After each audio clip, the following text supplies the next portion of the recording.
Welcome to CPL Magic Poker. Little intro video with the rules. How about some real magic, though? Whoa. How is the water moving? It must be something incredible. Oh my goodness. Color. Cast another spell. Oh, dark color. Potions and stuff. Sorry for the stupidity. Hi, I'm Robbie Cummings, founder of CPL and the creator of Magic Poker.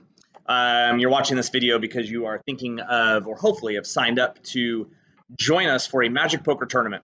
And the way it used to be was Magic Poker tournaments would open up with me giving this 10-minute speech on trying to get everyone on the even playing ground so that we could have the best possible tournament. Because while Magic Poker is just Texas Hold'em and it's just a lot of fun, there's the potential for confusion. We have been doing this for years. We've played lots and lots of Magic Poker tournaments, so we've seen spells interact in crazy and unintentional ways, ways that we hadn't thought about before. So we've worked out a lot of gray areas, is the good news. But if you are newer to this, then you haven't really experienced these things. So I just want to say right up front that as you go into Magic Poker, go with a very open mind because things get a little crazy. But that's the whole idea, is experiencing a crazy poker format.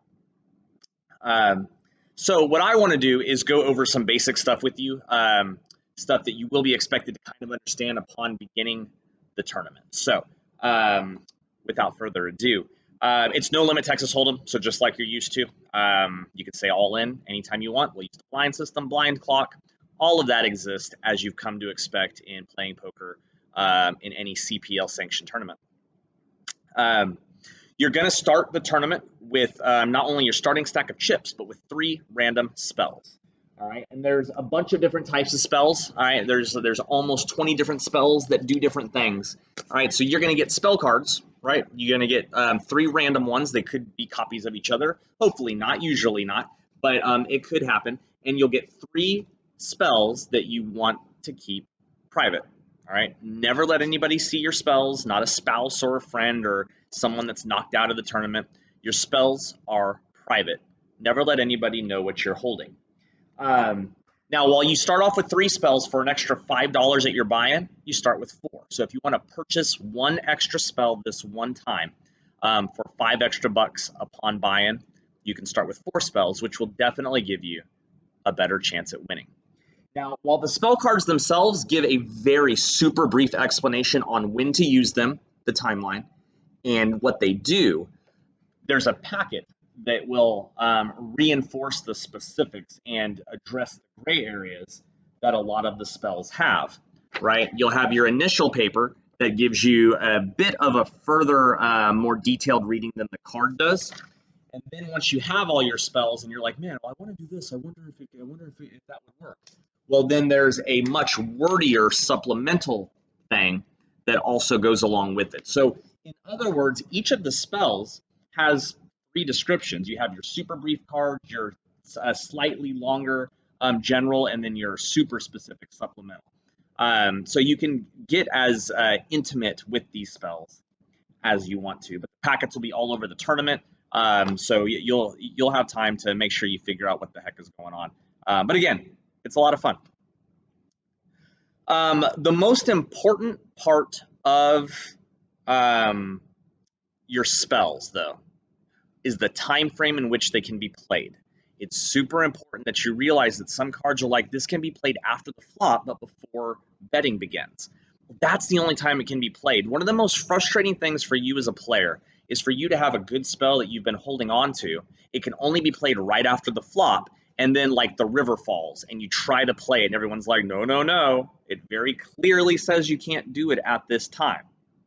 Now, if that happens, we're not going to take it from you. You get to keep the spell. But now everyone knows you're holding it, which is slightly not as great. Um, and then maybe you played that hand in a way that you were counting on it, and now you've lost a bunch of chips. So again, all three of the references are very specific on exactly when you can play the cards, so or the spells. So make sure that you have no confusion on that. Um, Now, speaking of that time frame, though, players are not allowed to intentionally act fast to prevent spells from being played. Meaning, if it's my turn to be the dealer, all right, I can't quickly throw the flop out there and then encourage someone to bet or try to get a bet out there or try to get the turn out really fast. If that happens, if a flop hits and someone very quickly says, I bet 500, and you had a spell that you needed to cast and you wanted to cast before, after the flop hit, but before that player bet, just speak up, all right? And be like, hey, wait, I want to play a spell. And they'll take that bet back and let you do it. We want to play spells, right? We want the magic part to happen. So speeding up play can never be a reason to block a spell from happening. We'll rewind. We'll be nice about it. Now, if a bunch of action has happened and you've been seeing what players do and you're like, oh, maybe I should have done that. Hey, everybody, I want to do it now. All right, well, we're not going to let you be ridiculous. But just speak up and we'll absolutely let that spell happen if you obviously intended for it to before somebody did something. Once you cast a spell, it's gone forever. All right, so you start with your 4 spells. If you bought the extra one, you cast it, it goes into a discard pile, gone forever. And those are all the spells that you get for the game. Maybe. I'll get more into that in a moment. But yeah, spells cannot be reused. The order in which a spell happens is going to take place based on betting order. Most of the time, this doesn't matter. It's not very common that 2 players want to play a spell at the exact same time. Usually, players play spells like in reaction to a different spell. But if it does happen, if someone's like, I want to do this, Jinx, all right, whoever would act first based on the button position is the one that will get their spell to happen first, which might change the mind of the other person even playing theirs. You can play 2 spells in a hand, all right? 2 spells max. So if you've already played 2 and you're still holding a third one, you can never play 3 spells in one hand. Now, while you can play 2 spells in one hand, they can't be consecutive. Meaning that if you're holding 2 great spells that go really well together, well, I hope you get to play them both. But you can play a spell and let the hand continue, but you can't play your second spell until an opponent has cast a spell. Maybe not at you or something that hurts you, but you can cast 2 spells per hand, but not consecutively. Another spell needs to be played by someone else at your table for you to activate or cast a second spell that hand. So keep your eyes on it. So how do you get more spells? You eliminate a player, all right? If you eliminate a player, take the rest of their chips, all right, and they don't rebuy or don't have a reserve stack, I'll talk about that in a moment, you get all of their spells. Couple things here. If you're the one being eliminated, we believe in sportsmanship, which means A, don't be eliminated and flip your spells face up because you're so angry that you just got eliminated at that player. You're like, I'm going to let them know what you're getting. All right, that's not part of the game. Be sportsmanlike. But also on that sportsmanlike idea, don't pointlessly cast your spells if you know you're going to be eliminated. All right, if you're holding 3 spells and the river's out there and none of them will help you win the hand and all of your chips are in the middle, but it's fun to cast spells, don't cast it just for poops and giggles. That's bad sportsmanship. That player needs that spell to try to win the tournament, and you have rightfully been knocked out. All right. So try to adhere to sportsmanship as often as possible. You don't have to have cards to cast the spell. You just have to have chips. That can be really important with some of the spells, meaning that if I folded at the very beginning of the hand and then after the turn something happened and I was like, I want to get in on this. As long as you're in the tournament at that table, you can cast a spell on that hand. Like there's a spell that lets you copy a spell. When someone casts it, you can shadow clone it so that you can then cast that spell later because it's a good spell or whatever. All right, well then you don't have the cards to do that. You can just be like, oh, or maybe you do want to screw over your partner. All right, somebody goes all in and they change the suit to give themselves a flush, and you're sitting over here, you're like, that player beats me every time. I could change the suit back, even though I'm not in the hand, and get them knocked out. Then, yeah, do it. I mean, they're not going to like you, but it's part of the game. It's part of what they signed up for. Showdowns are very different in Magic Poker. In normal poker, if two players go all in pre-flop and there's no more action to be played, their hands are turned face up, and we just watch all the action unfold. That doesn't happen in Magic Poker because of the spells. There's spells that are based that can be played in certain time frames, and everything changes if you know what your opponent is holding. So even if everyone at the table is all in, nobody shows their whole cards. All right. Even after the river is shown, all right, and there's no more action, you've got to move very carefully. You need to ask around the table, does anyone want to cast a spell? But even more importantly, and this might be the most important thing I cover in this video, several spells can be played after whole cards are revealed. Meaning, if you have the suit shifter spell that lets you change the suit of a card somewhere, you can play it after you know your beat. All right, it's powerful. It's supposed to be. All right, but you can, if you have a top pair, right, and then you flip it over and your opponent has two pair, and you're like, well, crap, I lost the hand. I mean, it's basically over. But you're holding the suit shifter, and you're like, shoot, if I had one more diamond, I'd have a flush.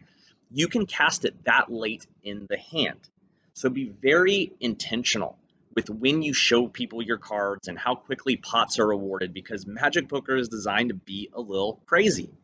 So be aware of that time frame stuff. In Magic Poker, we play with a reserve stack, not a rebuy most of the time. What that means is the money, once you give, you submit your money for your chips and maybe that extra spell, if you purchase it, you're not going to owe any more money to the tournament. But you will have a reserve stack, meaning that depending on how the buy-in works, this video is going to be used for several tournaments, so I'm just going to use an example, but usually your buy-in will get you 6,500 chips and a 3,500 reserve stack. And what that means is if during the first 4 blind levels you get knocked out, you get your 3,500 reserve stack. All right, it's like a rebuy that's built into your buy-in. So you start with your 6,500, and if at any time during the first 4 blind levels you run out of chips, you're not out of the tournament. You get to keep your spells that you have left. All right, and we're going to bring you that 3,500 reserve, and hopefully you can turn it into a winner. All right. Now, what if you don't run out of chips during those first 4 blind levels? Then we just deliver them to you at the start of the 5th blind level. So if you start with your 6,500 and you have your 3,500 reserved, and we get to the start of blind level 5 where the reserve thing is over, we're just going to come bring you your extra chips, add them to your stack. So everyone gets the same total chips. It's a more friendly way to work in a rebuy, and then everyone has access. Okay, a couple other things to mention. If your tournament has a high hand, they won't always, but if there is a high hand available, meaning the highest hand, it's a high hand jackpot, the highest hand of the tournament, like maybe a full house aces full of kings was the best hand that anyone ever showed down with, then there's a pot set aside built out of buy-ins, not extra money, that the highest hand just wins that money even if they lose the tournament. It's important to know in Magic Poker that you can only have your name put on the high hand board if you did not use any spells when winning the hand. It's okay if other players played spells. Shoot, even somebody might have played a spell that made you win the hand on accident. All right, that wasn't their intention. All right, what I'm saying is you only get credit for the high hand of the night if during that hand, when you drug the main pot, you didn't cast any spells.